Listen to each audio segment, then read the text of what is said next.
Morning. So we've got a little bit of a change of scenery here and a little bit of a change of pace. I've just sold some Dimma wheels, so we need to get them reassembled and ready to go to Belgium. So roll the intro.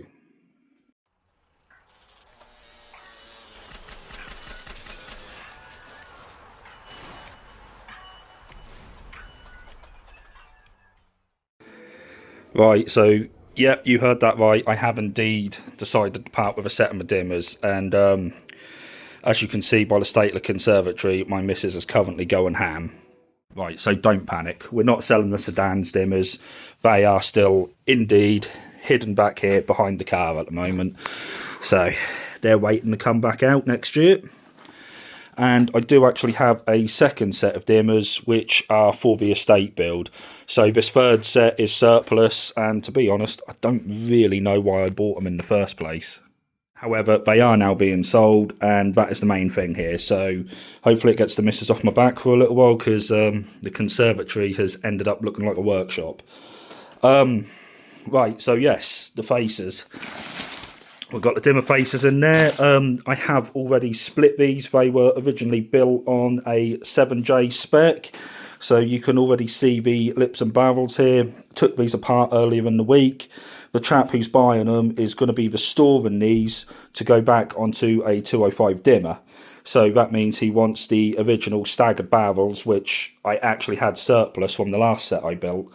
So the aim of today is to get them back onto these faces. Now I haven't got to go too mad because he's going to be stripping these back down to actually refurbish them.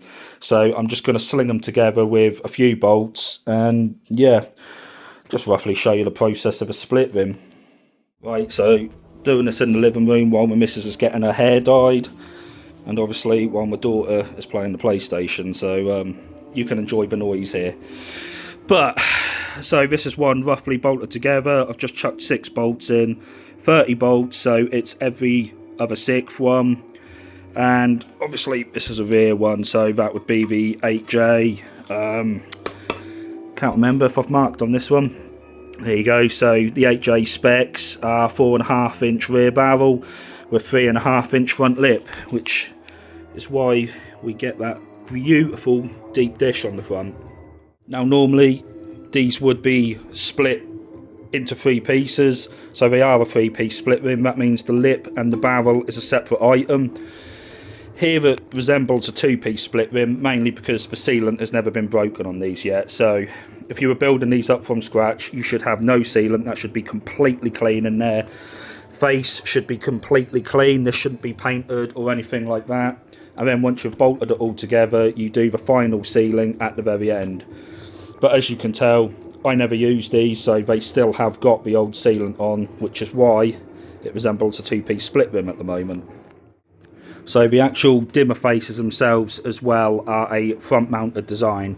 What this means is literally the lips and barrels mount onto the front of the face there. Some are sandwich fit, some are rear fit. So, but these are indeed front fitment. So some people haven't seen a Dimma wheel before, so let's just have a quick boil down of what these actually are. Obviously they're reminiscent of the 1.9 205 GTI wheel, only difference being 3-piece split rim, and they've got that posh ass name stamped in the front of them. So these weren't actually made by SMR or Speedline either. These are a UK made wheel made by Compotive Motorsports, which if you know me, you will know that is my favourite wheel manufacturer. But yeah, so these are the typical hallmarks you'll find on a Compotive. Yeah, on a 205 Dimma wheel. So made in England, Compotive, and you should be looking for a DP 600. There are a few fakes of these running about. Mainly they won't either have the Dimma in the front, which would be like the image split rims, or you'll find they've got SMR or Speedline stamped up here, which is where a 1.9 205 GTI wheel has been converted into a 3-piece split rim. Now there's a few different models of these. You've got a sharp face across the spoke there, you've got the rounded face, you've got a version with a blank Dimma mark opposite the actual Dimma embossment, and you've got another version where that doesn't exist at all. So there is a few different variation of these. The only thing what remains the same between all of them is the fact they all are DP600s made by Compotive Motorsport. So yeah, chucking these back together, there's literally nothing technical about it. You'd have to work a little bit cleaner if you were actually building these up to run, but because these are going to be stripped back down for refurbishment, it doesn't matter so much here. So literally all it's going to be is these M7 bolts just slung back in. Like I say, I'm only going to run 6 of these out of the 30 just to hold the wheels together for transportation. So let's crack on with it.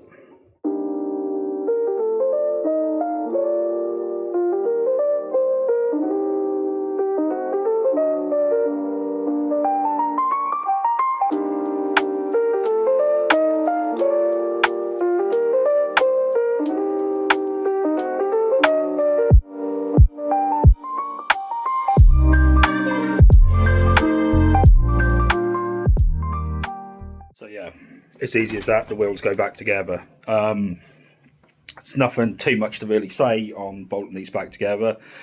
Obviously, if you're doing the job properly, you do not rattle gun them up like I just have. They should be torqued up, you should do them in sequence.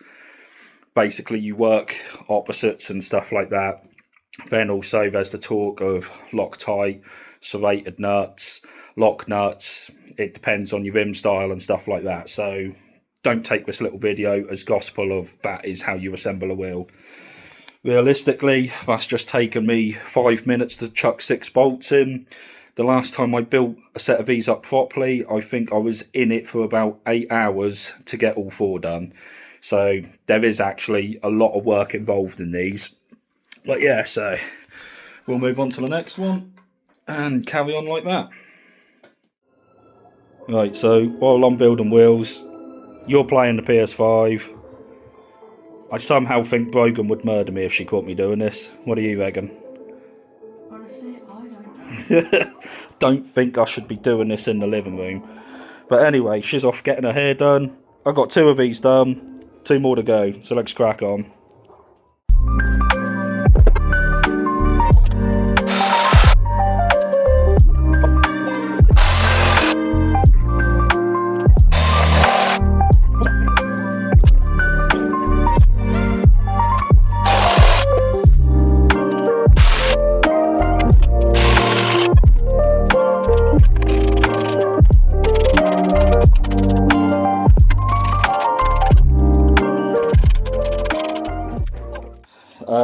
Note to self, make sure you recharge your batteries.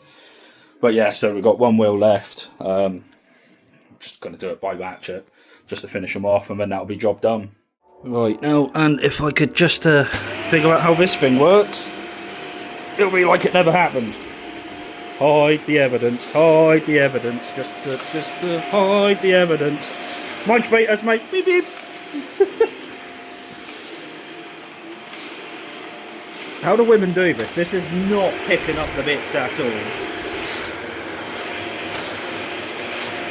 Yeah, so much for hide the evidence. Mate, I think I might actually get caught out this time.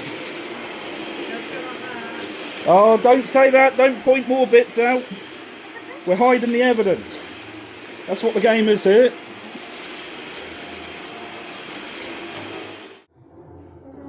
Right. Well, that's pretty much the wheels done now. That's as far as I need to go with them. So, 6 bolts in, as you can see.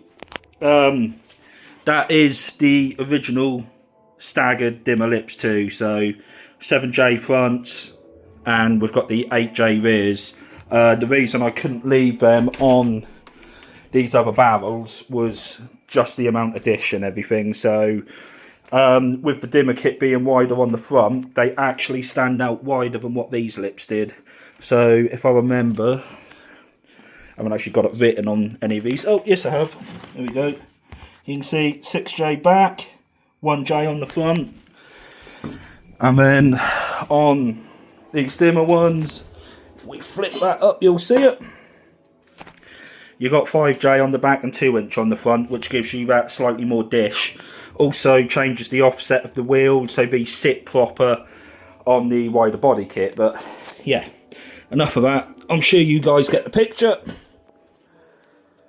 Dimma wheels, and they're going to Belgium next week. So for now, I'm going to call it for this video. You might end up with some small clips of the trip over to Belgium. Could be entertaining. I don't really know. I haven't actually got anything planned for that. It's literally a case of going over, deliver these wheels, and pop in and see some friends while we're over there. But if anything happens, I'll drop them in after this clip. If not, cheers for watching, guys, and I'll catch you later. That is one set of Dimma wheels now ready to make their way to Belgium.